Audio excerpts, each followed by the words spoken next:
Welcome to Tracing Your Family Roots. My name is Arlene Sachs, and this is Sally Ann Sack. And today we're going to talk about something we've not talked about before, and that's downsizing. Right, or growing old. Growing old, yeah. When you've been doing genealogy for 25 or more years, somehow you've accumulated an awful lot of stuff. So let's start with some general things that we've accumulated rather than very, very personal documentation. We'll get to that. Well, I guess what I'm thinking about before we get is that I just got back from Israel, where a lot of my friends of 25 years are somewhat older than I am, and they're moving into senior housing. Even somebody my age is moving. Well, and you're moving, but even just moving requires you to get rid of things. And there you are. You've got boxes and boxes of what kinds of, one of the things I have is a box. Before you get to that, I guess what I'm thinking is if we don't take care of this, then somebody else is going to do it. The brown garbage bag, the circular file is where everything is going. Right. If you don't plan ahead, either you're going to get overwhelmed as moving day comes and you're going to dump things into this plastic trash bag, or someday down the road your kids or somebody are going to dump all these things you carefully have collected into these trash bags. They're not going to care about it. Or even if they care about it, they don't want all the details. Say, don't you remember? Oh, this didn't happen to you because your family moved here from Germany in '38. But I remember. Well, my parents also moved several times. I remember getting, when an aunt died and my cousin said, I've got all these pictures. I don't know who these people are. Do you know who these people are?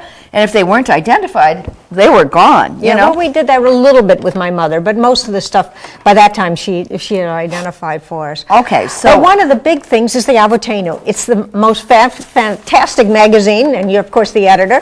But it's still, when I have 25 years worth, I put them in a box, and it's this much room. I mean, I had them way on the top shelf, and I could pull out what I wanted.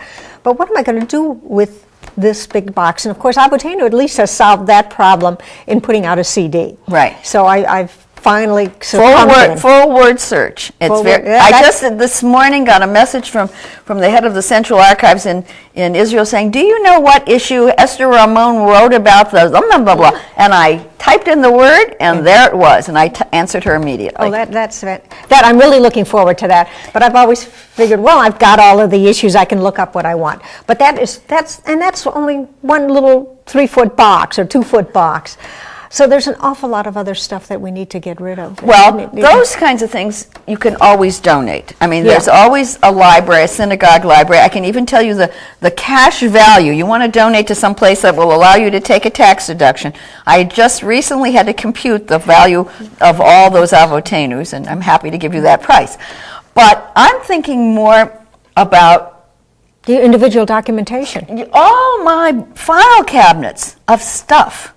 Of genealogy stuff. That's the issue. So what are you doing with that? Well, I don't know what to do with letters that have just gone back and forth that don't tell you specific information, but those that you're keeping on file for, reference. I think what you've done with your genealogy, though, is fabulous. But for anything with a definite something or other, like a birth certificate, a death certificate, anything like that.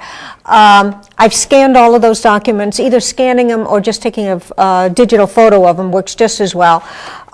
Scanner if you have one handy and you're at a place where you can do it. And then putting them into your genealogy program. Now, do all genealogy programs allow that? Well, the PAF one that I use, the Personal Ancestral File one, is the one put out by Mormons, and it's free. So if I were to pay for one, I certainly would expect that. To look for that. I can't imagine these days a program that doesn't have it. So I'm assuming that they all do. But the main problem with that is if you want to share data. Can I interrupt you for a second? You are making the assumption, which is probably okay, that all the genealogies, or most of the genealogies of people our age, are going to be in a GEDCOM computer file somewhere. Don't forget, there are people who started their genealogies a long time ago and still have stuff on paper. So your first step that you're saying is make sure it's all scanned and and you've got your data in a non-paper form is really the first step. But you still want to keep those original documents, at least of I course. do. But if some push comes to shove, if a house is on fire and I have a copy of that CD, that I have this stuff on, at least I've got that Okay, much. let's go down step by step for the non-computer kind of person I am. So the first thing you're saying is put all your information in a GEDCOM file. No? Well, GEDCOM, it's much more than, it becomes much more than GEDCOM. Okay. Because that's what I was going to say. The disadvantage of this is that when you create a GEDCOM file to share it with someone, these pictures are not going to be part of it. And that's something that we have to think about in the future. So you've scanned you're saying, enter your genealogy information, PEF, and PEF allows you to scan in documents, but PAF, yeah. But PAF, though it is a GEDCOM, is GEDCOM compatible. When you send it to someone as a GEDCOM file, it's not going to send my notes. And there's notes, there's another section for sources. It's not going to send my pictures. Okay, let me back up again. So what you're saying is take the time and the trouble, discipline yourself to take all this stuff that's on paper, your notes, your paper, your everything, and put it into a computerized form. That's the first step. It may take a very long time, but it's probably the most essential. But if you don't ever start, you'll never get it done. Okay. And even if you did 5 names a day. You know this Rabbi Tarfon's famous saying? You are not obligated to complete the task, but neither are you permitted to desist from it. Okay. And I think that this falls on the category. I mean, anybody can enter 10 names a day. Okay. That's 3,000 names in a year, isn't right. it? So, so you're saying get there. Discipline yourself to do that. But then knowing that the GEDCOM thing doesn't allow you to send your pictures, what can you do? You save the entire subdirectory that where you have your genealogy. Right. And save that whole thing onto a CD. Onto a CD. And then you can always load that CD up and load that program up and if you make a CD, you can hand those off to all your relatives. Yeah. So the second thing is, after you've done the CD, make sure that you pass it around. Yeah. So it isn't just in your hands. And that way, even if, God forbid, your house should burn down, it's someplace. You've got some record of it.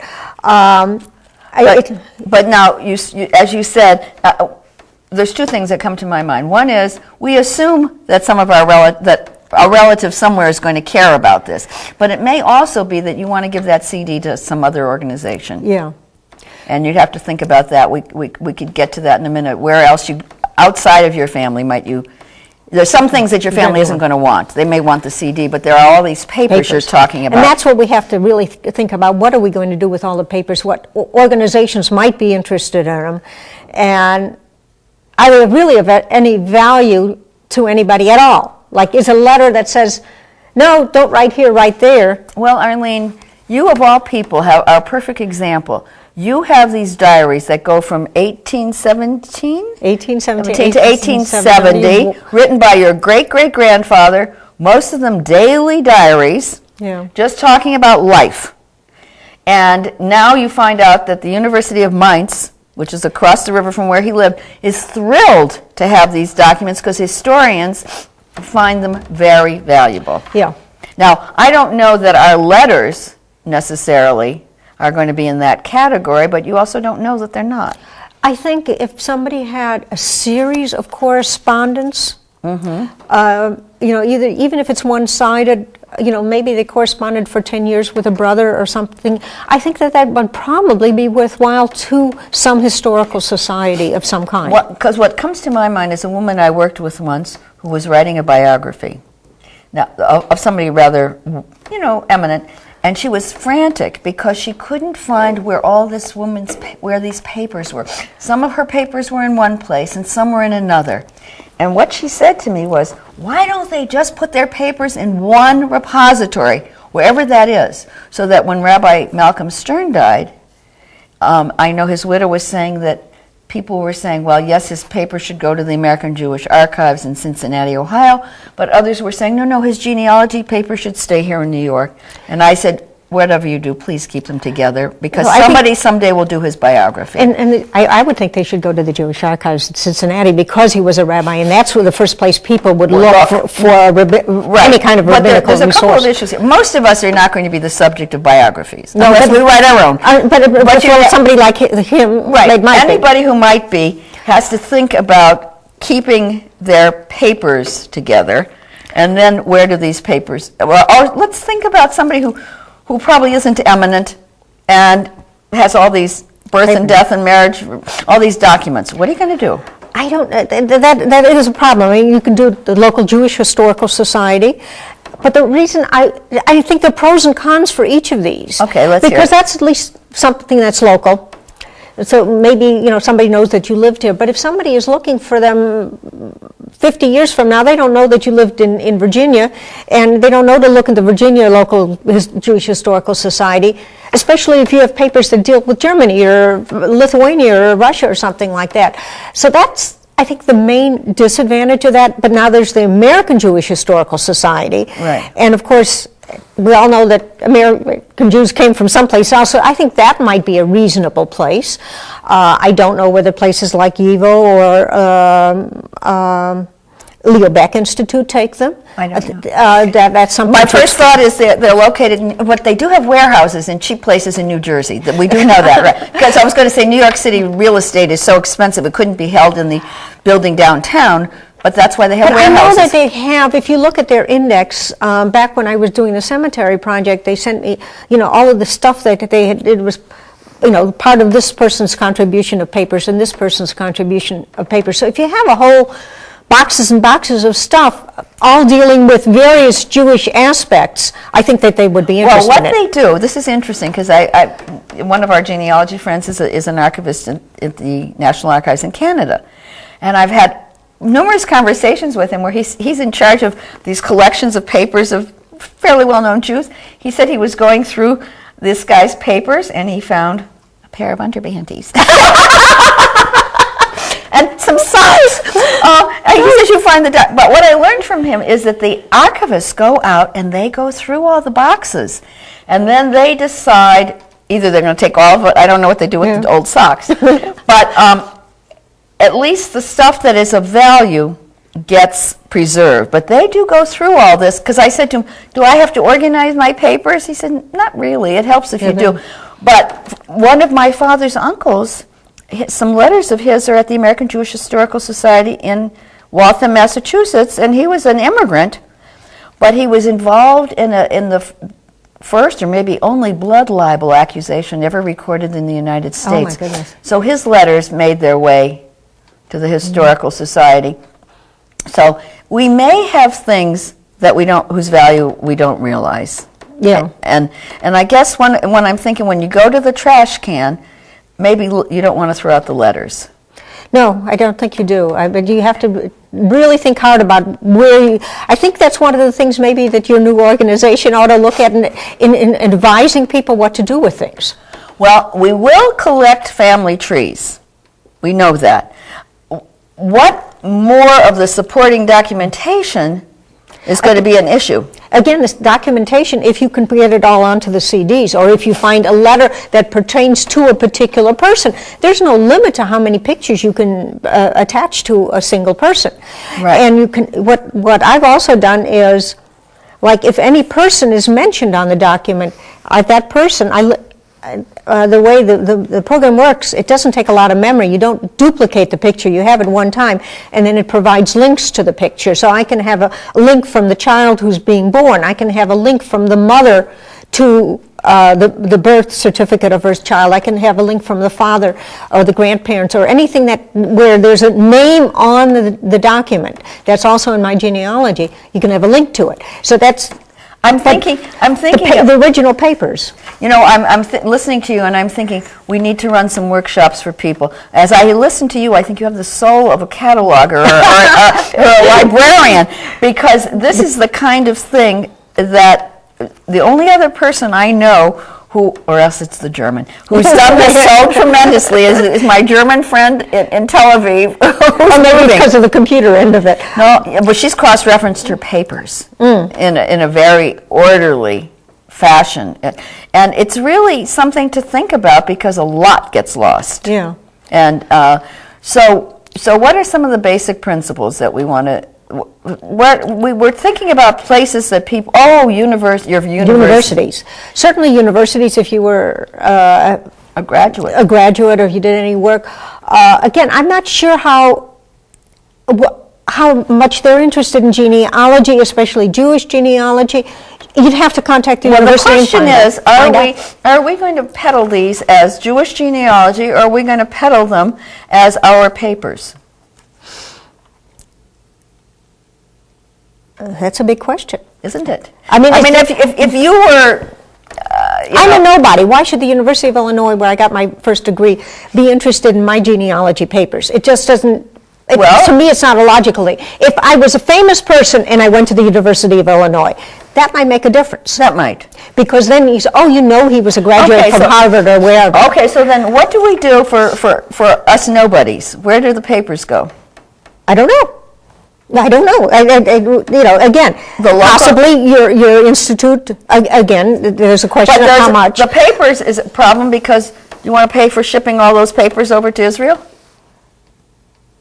Only, again, if you're a famous person, my stuff isn't that important to anybody. The local Library of Congress, of course, will take the genealogy, but I don't think they want all the supporting papers either. So they do take the genealogies? Yes, not the Hebraic section. It's the local history and genealogy. We'll take any kind of genealogy that's in manuscript form.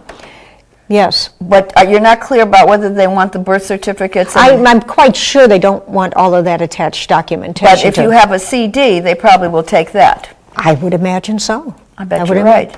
So right now, to me, getting everything onto a CD is really the issue. And going through your letters, see, you've got documents and you have letters. Yeah. That really covers it for the genealogy, doesn't it? What else? Well, there's of course books, but books you can donate. Yes, books you can donate, and also in your references you can say what the book is and what the page is, and scan that particular page and put that in your thing too. So you've got that full documentation. But libraries, of course, will generally take books. Our local Jewish Genealogy Society would take books. Yeah. But so the issue, you're scanning the documents, but the issue then becomes, what do you do with the letters? And you're saying go through the letters and see which ones you think should be scanned, but it's really hard to know. Your great-grandfather's diaries, the stuff he wrote about, you wouldn't have thought that some university was going to care about one day, would you? Certainly he didn't when he wrote it. Obviously. But that's, of course, why it is so valuable, because he was so interested in what was going on and around the world, and it really shows how, a simple person in that locale, what happened, what he felt about anti-Semitism when it was happening 50 miles away, and his daughter was in a town. But if somebody was going to write a history of the early years of the Jewish genealogy movement in the United States, how do you know that your letters wouldn't be part of what somebody's doing for a dissertation as they try to create, to see, we underestimate perhaps the historical value of things. But I thought I would hate to save every single letter like that. I'm sure I threw many of them I keep remembering that Freud threw away all his letters. When he moved to England, when he was running from the Nazis, he threw away his letters. That dreadful. Dreadful. Not all. No, his love letters to his wife are at the Library of Congress. Oh, are they? Mm-hmm. I think they're open to the public now. They have been closed until this last year. I'll have to burn ours. Exactly. You think about what somebody's going to read. That's not anybody else's business. Or maybe. Who knows? You didn't like that one. Okay. So I really don't know. It's something that we have to think about in the future, of really but there are certainly institutions that take them, there are universities that take them. Certainly your local genealogy society, if nothing else, will take them. Books, but in terms of at what level you make the cut, the first statement being, get as much as you can in non-paper form. Yeah. That's essential. And there must be, we need to do some hand-holding with people to show them how to do this. Not everybody is doing it. Well, I think the ideal thing for me to do would be to take the entire set of diaries and digitize them. Oh, of course. And it said in the article how we can do that. Yeah. Yes. But do I want to take 4,000 pictures? It's sort of the idea. Where are the diaries now? In acid-free boxes in my closet. You haven't given them back to Evo? No. Who are you going to give them to? I'm waiting for Evo and Leo Beck to merge, and then I will give them back. Oh, no, you can't do that. And I also should tell those... Don't tell anybody. Oh, Arlene! I'm not getting rid of them. Because I still... What if your house burns? Well, Leo Beck has the same. They're in acid-free containers. I don't think acid-free stops fires. No, it doesn't. But neither Okay, does Leo Beck's. what I also learned from this archivist in Canada is that people sell their papers and their eminent things. There is a dollar value on those diaries, in case you don't know it. No. There definitely is. I'll have to find out what it is and insure him for that. Right. How do I find that out? Well, you call Lawrence Tapper in Ottawa, Canada, and ask him who should evaluate those. He'll tell you. Because we were talking about that with George Sackheim, who's done this huge work on the Zach family, rabbinic family, and he's going to send his collection to our institute in Jerusalem. But he also will have a certificate saying it's worth this much money. And he should digitize his things so they're available. Of course, eventually, if you digitize them there and put them on the web, it'll be the same thing. It doesn't matter who does it. Right. But so I gotcha. You've got those diaries sitting in boxes. That's essentially the way they got them. Maybe you're waiting for Leo Beck. Why can't you just give them to Leo Beck? Because nobody will find them there. Leo Beck specializes in Eastern European things. Not Leo Beck. They specialize in Germany. Leo Beck specializes in Germany. Yivo specializes in Eastern. So why don't you give it to Leo Beck? Because they technically belong to Yivo. Oh, because your parents gave them to Yivo. Because Leo Beck didn't exist at the time when they gave them to Yivo. They gave them in 52. Leo Beck didn't exist until 56. Now, who has the title? Who owns them now? I do. They're in my house. So then you can give them to anybody you want, Well, Arlene. I don't know. I mean, Leo Beck said, we'll lend them to you, but they gave them back to me. Yivo said, we'll lend them. Yivo said they'll lend them. Actually, they don't belong to you, because once your parents gave them, they no longer are theirs. So it's an interesting issue. But if they're to be of use to anyone, the University of Mainz would never have found them to be of use to them, would never, ever have looked in a place like Yivo. No, exactly. So it's not the place for them to be stored. It's not the place for anybody to ever find anything there. From Germany, no. And as long as I have them and people know that I'm doing German genealogy, German Jews, I mean, we know people who, you find the people who are doing the same thing. If somebody was interested, I could at least answer a question for them. I hear an argument, yes, but nobody would ever think to go to Yivo for a place. That's true. For that kind of document. That's a major issue, isn't it? To me, it is. Oh, it's fascinating, because I know from a lawsuit in our family that once you've given something away, you don't own it. But Leo Beck has never asked for it back. No, Neil has. So maybe they've forgotten. It's been over 20 years. So. Oh, really? Has it been that long? It was 84. Oh, so they're not going to know. Yeah, that's right. So I urge you to give them away. Well, because those are very valuable. What I have to do is one day is to make absolutely certain that I have every single page Xeroxed, and before I give them away, and I haven't done that. The box when I got it back from Germany is still sitting there unopened. I mean, you took these originals and sent them to Germany? I took my original Xeroxes. Oh. Not the books themselves. I had made Xerox to work with, so I wasn't sitting with the original books, because I already did. So where are the original Xeroxes? In a box. Along with the diaries? No, the diaries are in acid-free. But they're both in your house. Yeah. Don't you think it would be prudent to set one set of them someplace else, even if it's just the Xeroxes? If I could find somebody that would take, one of my kids that would take them temporarily. Send the Xeroxes to Leo Beck. But then I would have to go back to the originals if I needed to use them. So go make another set of Xerox. No, it's a huge job. It's a huge job. 4,000 pages. Well, I will just give you the thought. You know what the Shoah Foundation is in Los Angeles? Yeah. It's organized by Spielberg to do interviews of Holocaust survivors. Every interview exists in 3 different locations in the world. From the beginning. As soon as an interview was made, one copy was mailed off to New York and one somewhere to Chicago. You need to think about those things. Yeah, you need to have copies. Well, at least I know the University of Mainz now has a copy of everything. That's true. So that's at least a copy. Yeah, and you might make a little note somewhere in your papers that the University of Mainz has a copy of this. Yeah. We tend not to underestimate the historical value of what we're doing, but if you think about all the people we've come across who have these papers in their family and how you envy them. Well, I've envied your diaries.